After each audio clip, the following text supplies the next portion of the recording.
Hello friends, Radhe Radhe, Jai Shri Krishna. Friends, today we are discuss about what is Bollard's method.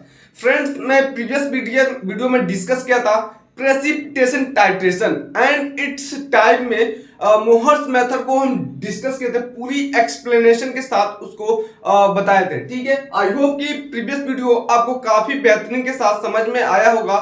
आज के video में Volhard method को cover करेंगे, वो भी पूरी डिटेल के साथ, प्रोसीजर के साथ, एक एक पॉइंट। फ्रेंड्स, अगर कहा जाए कि तीनों मेथड में सबसे इंपॉर्टेंट मेथड कौन सा है, तो मोहर्स मेथड तो इंपॉर्टेंट है ही, बहुत इंपॉर्टेंट मोहर्स मेथड है।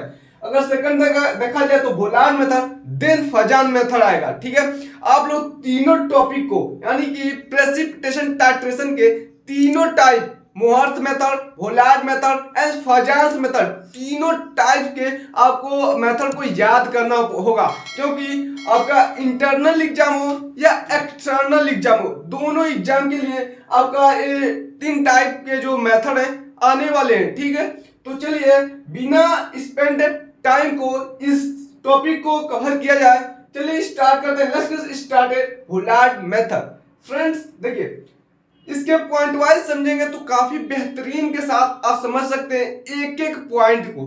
तो चलिए देखिए इसका पॉइंट क्या कहता है। This method was designed by German scientist Jacob Volhard in 1840 में। कहने का मतलब है यह German scientist Jacob Volhard in 1814 में, यानी कि जर्मन साइंटिस्ट थे, कौन थे? बोलार्ड, जैकब बोलार्ड थे। 1814 में यह डिस्कवर किए थे, यानी कि इस मेथड को दिए थे कौन? जैकब बोलार्ड इन 1814 में दिए थे। इसका नेक्स्ट पॉइंट देखिए, this is on indirect method of titration involve back titration. अब देखिए यहाँ पर वर्ड है बैक टाइट्रेशन। अब बैक टाइट्रेशन क्या चीज होता है, आप अगर वीडियो को लास्ट तक देखेंगे, यानी कि वीडियो का मिड तक चले जाएंगे ना, तो आपको समझ में आ जाएगा क्या चीज होता है बैक टाइट्रेशन। तो चलिए नेक्स्ट पॉइंट को डिस्कस करते हैं। Volhard method is mainly used in the determination of halide. ओहो, यानी कि उसमें मोहर्स मेथड में क्या थी? मोहर्स मेथड में डिटरमाइन करना था कंसंट्रेशन ऑफ क्लोराइड आयन को, यहां पर डिटरमिनेशन करना पड़ेगा, यानी कि डिटरमाइन करना पड़ेगा हैलाइड, यानी कि यहां पर भी हैलाइड को डिटरमाइन करना पड़ेगा। देखिए हैलाइड क्या चीज होते हैं? Bromide, iodide and chloride. इन तीनों को हम एक नाम देते हैं हैलाइड, यानी कि बोलार्ड मेथड में हम किसका डिटरमिनेशन करेंगे? हैलाइड, यानी कि ब्रोमाइड, आयोडाइड एंड क्लोराइड का डिटरमिनेशन करेंगे, यानी डिटरमाइन करेंगे, फाइंड आउट करेंगे। ठीक है, नेक्स्ट पॉइंट देखिए, in acidic medium potassium chromate can't be used as an indicator. कहने का मतलब है एसिडिक मीडियम में पोटेशियम क्रोमेट को नहीं यूज कर सकते हैं, potassium chromate as a indicator को नहीं यूज कर सकते हैं। किसमें?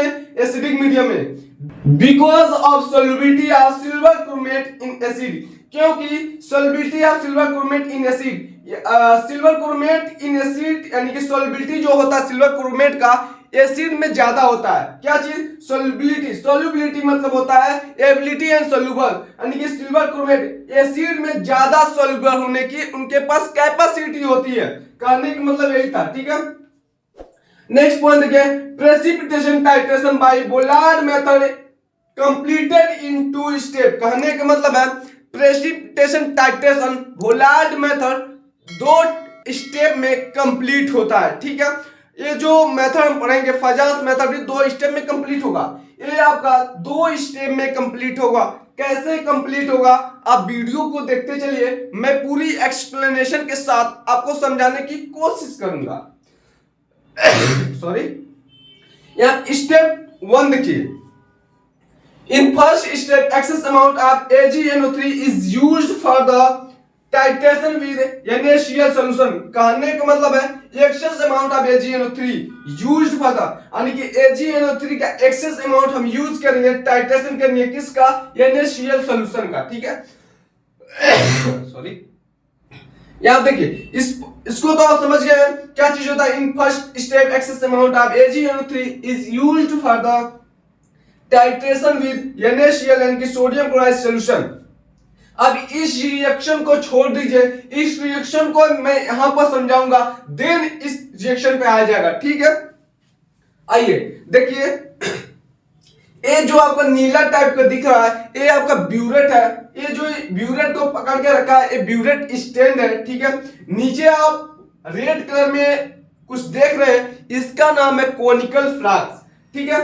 ब्यूरेट वाले पार्ट में हम AgNO3 यानी कि नॉन कंसंट्रेशन को फील करते हैं, जिसे हम टाइट्रेंट कहते हैं, टाइट्रेंट कहते हैं, ऊपर होता है, ठीक है।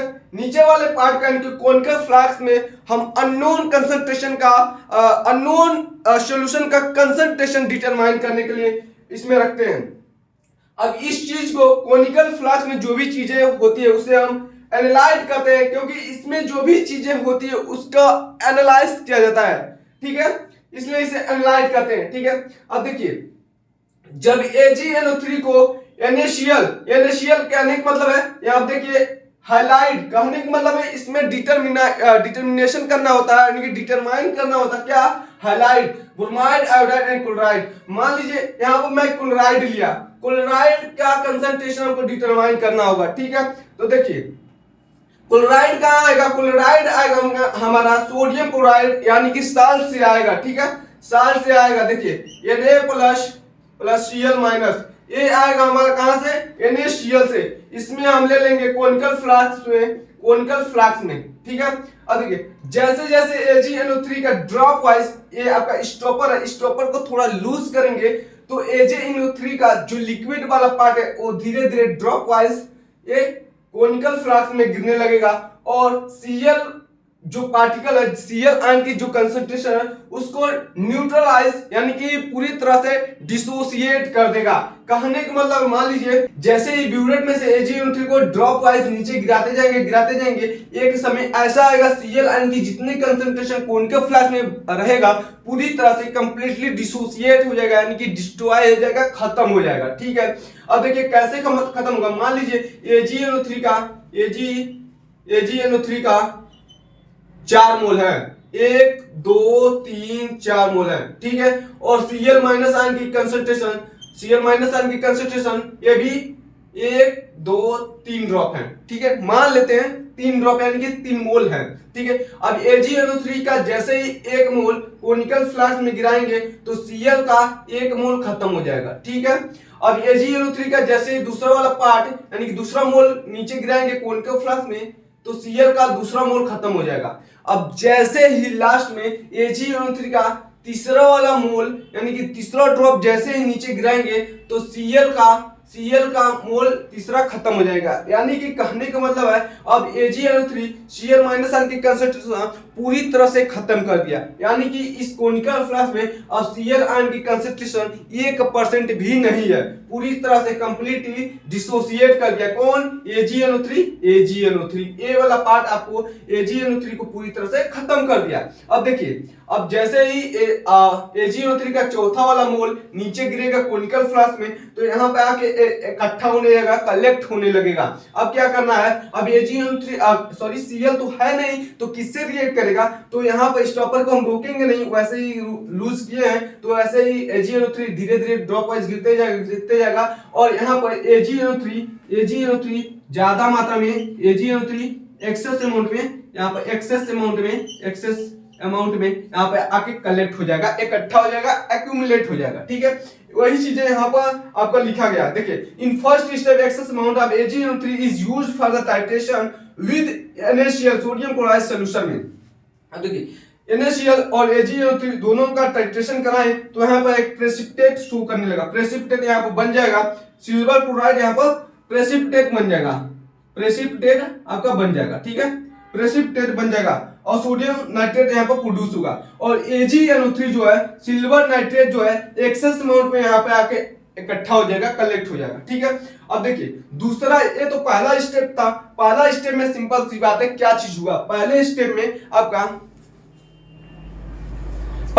में आपका क्या हुआ, पहले स्टेप में बस क्या चीज हुआ, AgNO3 को ड्रॉप वाइज नीचे गिराते जाएंगे, एक समय ऐसा आएगा कि AgNO3 Cl माइनस की कंसंट्रेशन पूरी तरह से डिस्ट्रॉय कर देगा, खत्म कर देगा, कंप्लीटली खत्म कर देगा। अब क्या करना है, स्टॉपर को रोकेंगे नहीं, धीरे धीरे ड्रॉप वाइज AgO3 को गिराते जाएंगे। एक समय ऐसा आएगा कि AgO3 ज्यादा मात्रा में एक्सेस अमाउंट में यहाँ पर कलेक्ट हो जाएगा। ये किसी से रिएक्ट नहीं कर पाएगा क्योंकि ये Cl- आयन की कंसंट्रेशन है ये नहीं है, तो किससे रिएक्ट करेगा। तो क्या करना है, अब दूसरे स्टेप में क्या होगा, अब ब्यूरेट एक दूसरा हम लेंगे, ब्यूरेट एक दूसरा लेंगे और यहाँ पे फिट कर देंगे।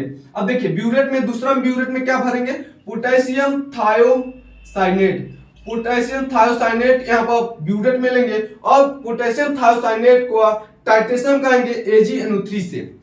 पोटेशियम थायोसाइनेट का टाइट्रेशन कराएंगे किससे, AgNO3 से। वो आपका सेकेंड पार्ट था, सेकेंड स्टेप होगा। इसीलिए इस बोलार्ड मेथड को हम बैक टाइट्रेशन के नाम से भी जानते हैं। क्यों बैक टाइट्रेशन, क्योंकि पहले स्टेप में आपका ये चीज बन रहा था, AgCl बन रहा था प्रेसिपिटेट और AgNO3 यहाँ पे एक्सेस अमाउंट में रह जा रहा था। तो इसी को टाइट्रेट करने के लिए हम पोटेशियम थायोसाइनेट एक अन्य ब्यूरेट में हम यूज करते हैं, इसलिए इस टाइट्रेशन को हम बोलते हैं बैक टाइट्रेशन। अब चलिए सेकंड स्टेप में देखते हैं क्या चीज होता है, इसे मिटाते हैं। अगर स्क्रीनशॉट लेना चाहते हैं तो ले सकते हैं, बाकी आपको प्रॉपर नोट्स मिलने वाले हैं। तो चलिए अब फ्रेंड्स, अब स्टेप 2 में देखिए, स्टेप फर्स्ट में क्या चीज हो रहा था आपको बता दिए हैं। स्टेप फर्स्ट में AgNO3 और Cl के बीच में टाइट्रेशन हो रहा था, ठीक है। AgNO3 धीरे धीरे गिर रहा था और Cl की कंसंट्रेशन पूरी तरह से कंप्लीटली डिसोसिएट कर दिया था, ठीक है। अब लास्ट में क्या हुआ, लास्ट में AgNO3 लास्ट में एक कोनिकल फ्लक्स में एक्सेस अमाउंट में यहाँ पर कलेक्ट हो गया, इकट्ठा हो गया। वही चीज यहाँ पर बताया गया। देखिए स्टेप सेकंड में, now the excess amount of AgNO3 यानी कि excess amount of AgNO3 which get remained यानी कि बच गया था किसमें, इन स्टेप फर्स्ट में। स्टेप फर्स्ट में AgNO3 एक्सेस अमाउंट में यहाँ पर कोनिकल फ्लक्स में बच गया था, ठीक है। अब क्या करेंगे, टाइट्रेटेड किससे करेंगे, potassium cyanide as titrant and ferric ion as a indicator. कहने का मतलब है अब इस टाइट्रेशन में क्या चीज हो रहा है, स्टेप 2 में, स्टेप 1 में यहाँ पर AgNO3 एक्सेस अमाउंट में यहाँ पर बच गया था। अब AgNO3 यहाँ पे एक्सेस अमाउंट बच गया था, अब इसका टाइट्रेशन हम पोटेशियम साइनाइड से करेंगे, पोटेशियम थायोसाइनाइड से कराएंगे और इंडिकेटर हम यूज करेंगे फेरिक आयन इंडिकेटर, ठीक है। वही चीज यहाँ पे लिखा गया है। Now the excess amount of AgNO3 which gets remained यानी कि बचा हुआ इन स्टेप 1 में बचा हुआ AgNO3 एक्सेस अमाउंट में कोनिकल फ्लक्स में बचा था, ठीक है। Titrated using potassium thiocyanate as titrant के तौर पर पोटेशियम थायोसाइनाइड का यहाँ पे यूज करेंगे titrant, and ferric ion as a indicator use करेंगे, ठीक है। अब देखिए अब यहाँ पर क्या चीज होगा, AgNO3 यहाँ अब सेम पहले वाला रूल यहाँ भी अप्लाई होगा। मान लिया पोटेशियम थायोसाइनाइड को जैसे जैसे ड्रॉप वाइज यहाँ पर गिराते जाएंगे स्टॉपर को लूज करके, वैसे वैसे AgNO3 का मोल धीरे धीरे डिस्ट्रॉय हो जाएंगे, यानी कि कंप्लीटली ये भी खत्म हो जाएंगे कोनिकल फ्लक्स में। यही चीज यहाँ पर होगा। मान लीजिए वैसे वहां पर जैसे था वैसे मैं बता रहा हूं, पोटेशियम थायोसाइनाइड का 1 2 3 4 मोल है, ठीक है। और AgNO3 का सॉरी AgNO3 का 1 2 3 मोल है, ठीक है। अब देखिए पोटेशियम थायोसाइनाइड को जैसे जैसे ड्रॉप वाइज नीचे गिराएंगे वैसे वैसे AgNO3 का जितने मोल है खत्म होते जाएंगे, ठीक है। 1 मोल पोटेशियम थायोसाइनाइड के गिराएंगे तो इसका 1 मोल खत्म, दूसरा गिराएंगे तो दूसरा मोल खत्म, तीसरा मोल गिराएंगे तो AgNO3 का तीसरा मोल खत्म। कहने का मतलब है अब पोटेशियम थायोसाइनाइड का लास्ट जैसे ही तीसरा ड्रॉप हम AgNO3 कोनिकल फ्लक्स में हम गिराए तो यहाँ पर AgNO3 का पूरी तरह से यहाँ पर जितने भी AgNO3 का मोल्स यहाँ पर प्रेजेंट थे कोनिकल फ्लक्स में पूरी तरह से डिस्ट्रॉय हो गए, यानी कि डिसोसिएट हो गए।